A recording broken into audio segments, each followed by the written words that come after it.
What's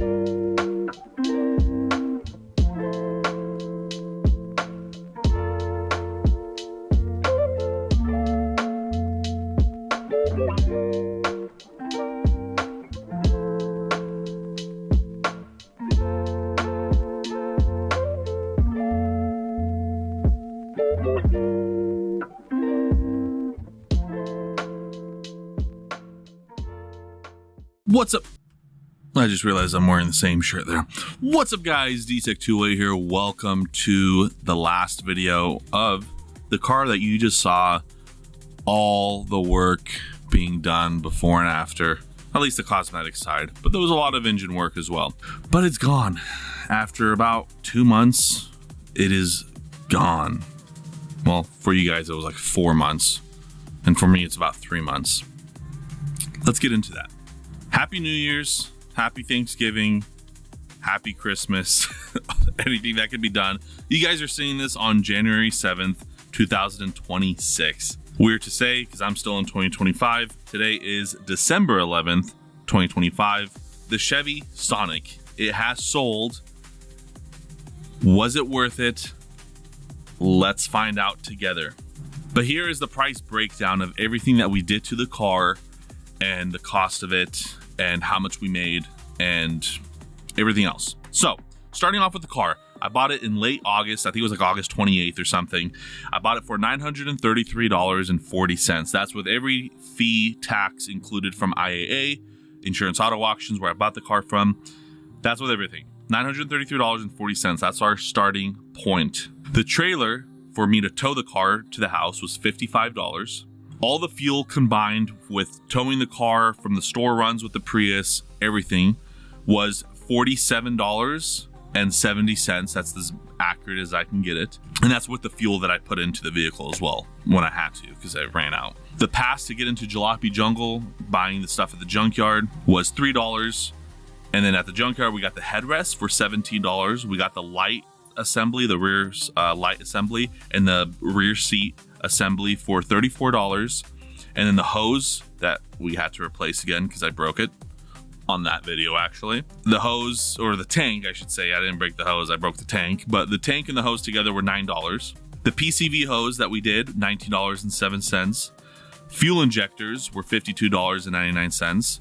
That we probably didn't have to get, but it looks good on paper, and it was the first step to find out what's going on with the fuel issue, which we turned out to be the fuel tank, or the fuel pump I should say, which the fuel pump was the most expensive item out of everything, up $223.77, and that was the second one because I returned the first one. There was a lot of returns and stuff. I didn't include that in here because obviously I got that money back, so it doesn't matter. The throttle body hose was $12.71.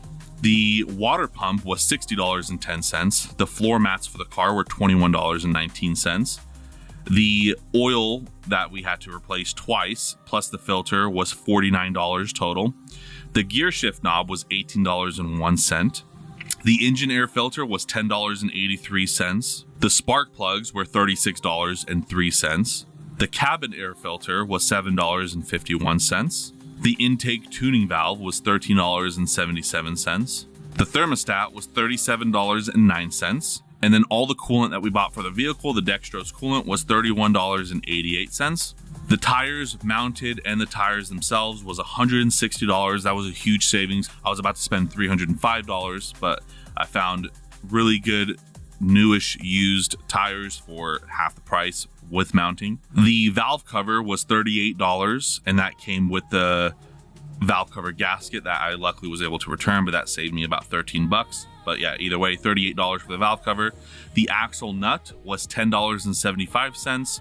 The odor eliminator, plus like the ground up coffee, which was technically free because it was used coffee, was $10. The ball joint was $30.90. The second coolant tank that we bought was, on that video again, was $24.37. The sway bar links were $19.94, and I kept calling them sway arm links for some reason, and I even have it written down here, sway arm links. I don't know why. The last one, which came out to kind of be useless, and you will see why, was $14.83, and that was the oil cooler gaskets. the ones that I'm replacing right there. And why I'm saying that was a fail is because after I sold the vehicle, so yes, it did sell, about a week later, I get a message, a long paragraph message with a picture of a puddle of oil underneath the vehicle. So yes, the oil cooler gaskets failed. And I'm going to tell you this story first because that is included in this price. So we're going to get into that real quick. So it was like a week later. I sold the car on my birthday, October 26th. About a week later, 5 days, 7 days, something like that. I don't exactly know how many days it was. On a Sunday, I wake up to this message, as you guys see there, with a big puddle and a big paragraph. Obviously, I reply with, "It's your car. I don't give a shit. You bought it. You should have looked at the oil cool." I'm kidding. I didn't do that. I messaged them back saying, okay, like, let's, I'm pretty sure it's an oil cooler. And because it was something that I did, I told them I would do it for free when they wanted to hire me as a mechanic. They think I'm a mechanic, but they don't know that I'm a brain dead fat retard. So I don't know about that. But they were going to hire me. I said I'll do it for free because it was something that I did. So they live about an hour away. So I drive over there, bring everything in my car to do the job. I get it replaced. I just told them to buy the oil cooler itself, and then they bought the oil and the coolant that was needed as well. And I cleaned the puddle off their driveway, got it all squared away, and they were making ribs. They invited me. We ate, and then they gave me $100. I kept insisting they don't have to, but they did. So I made an extra $100 off that as well. So I'm including that in the price because it didn't cost me anything other than driving there and back. But I drive a Prius, so it costed me like $6, I think. Not a lot of money. So all in all, $2,112.83 is what the car costed for everything. The car itself, all the parts. $2,112.83.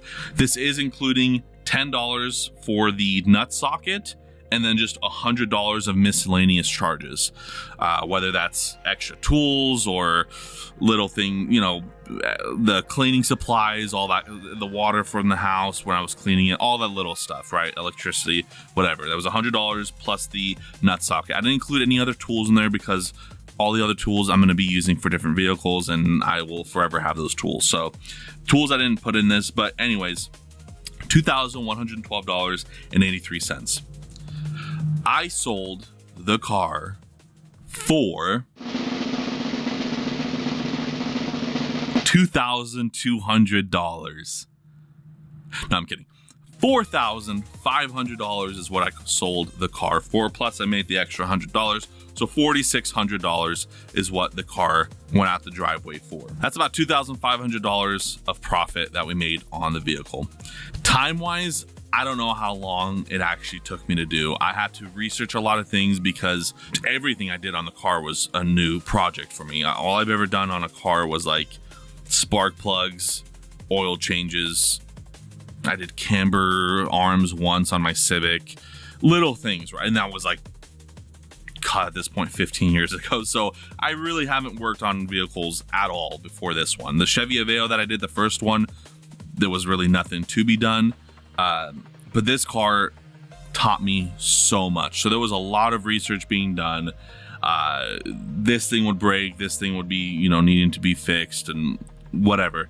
I'm happy that it went that way because I did learn a lot from this vehicle, of how, a lot of things function and what things are, because, a lot of cars they all run the same. They're just built different.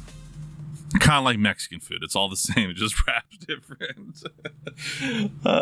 So it's hard to say the time of how much everything took. Plus, I would chill. I would sit back, drink a Coke Zero or an energy drink, watch the videos, just hang out. I didn't really rush anything. Just wanted to make sure everything was good. Even if it took 50 hours of work, I made $50 an hour while working on this vehicle. So that's still not bad. If I ever got a Chevy Sonic again, or like a Chevy Aveo that uses that 1.8 Ecotech, whatever it was, engine, I would be able to do things a lot quicker after learning all the things I learned on that vehicle. So if a Chevy Sonic or an Aveo or ever like a Chevy Cruze or something ever pops up, I won't be against working on it because I learned a lot working on that vehicle. I made pretty good profit on that vehicle. I would say it was a success. Even doing like the interior work on that vehicle, like learning that stuff as well and doing that stuff taught me a lot because that car was a mess inside and out. A lot was done to that vehicle, and overall, it's a good car. It'll last for 2 days. I'm kidding. I don't know how long it'll last. It's been 2 months. They haven't messaged me back, so I think the car is running well. They like it. They're happy with the purchase. They really like the car. But yeah, that's the Chevy Sonic. I don't know what else there is to say. It gave me the funds to buy my Mini Cooper, which I have to show you guys this because this is the reason why for like a week videos were delayed. But I rebuilt my PC. All I really did was put a water cooler in there. But because of the big ass water cooler that I got a 420 millimeter radiator on it. It's massive. It's like as big as my freaking Mini Cooper intercooler. It's crazy. But I had to get a new case and then I just kind of redid everything. This is why videos were delayed. Look at this thing. It's a beast. It's got the blue and yellow for Bosnia. It's got a Mini Cooper with LED lights showing on it. Look at that. Just like mine. But yeah, this is why videos were delayed. Wait till switch to yellow. Hell yeah. Got the Bosnian flag on there. And yeah, that's why it took quite some time of videos being delayed. Because not even when I buy stuff for cars do things not work. When I buy stuff for computers, things don't work. I ordered 3 fans, the ones in front. Didn't come with the cable. Had to return it. Bought a 5950X processor to swap from the 5800X3D that I had. It was dead on arrival. So I had to return that one and get another one. I have had such bad luck with ordering stuff. With this vehicle, it's like a curse set on me. The Chevy Sonic set a curse on me. I don't know why. Even I bought overalls so you guys don't see my ass crack as I'm working on vehicles. I buy it. It comes 10 sizes small. I'm like a 40, 42. I'm a fat retard. And it came with a 32. So I gave it to my dad and then I had to order another one. So yes, either way, the Chevy Sonic was a pro and a con. I made some money off of it, but goddamn, it put a curse on me with a lot of things. Anyways, with that being said, the Chevy Sonic is over and I'm happy about that. It took a lot of work, as you guys saw how bad it was when I bought it and how bad it is when I fixed it. Overall, it actually turned out good. I'm happy with the progress that I did on it. It taught me a lot of things. I took out the transmission out of the Ford Escape. I learned a lot on that. So I'm learning a lot on this journey of vehicles and I'm enjoying it, even though I'm pissed 90% of the time working on them. Oh my God. What the fuck? Holy crap. That was a pain in the fucking ass. Ugh. I do thoroughly enjoy doing it. So with that being said, that is it. The saga of the Chevy Sonic is over. As of now, like a month before you guys see this, I don't have a project vehicle other than the Mini, but that's my own personal one. I don't know what the next project car is going to be, as in the auction car, I should say, the flip car. I'm still not sure what it is. Either way, if you guys like the video, hit the like button down below. If you want to see the future auction cars, slash the Sonic, slash the weight loss, slash the Escape, slash my throat, hit the subscribe button down below. And yeah, you guys have a wonderful and beautiful day. DSEC208's out.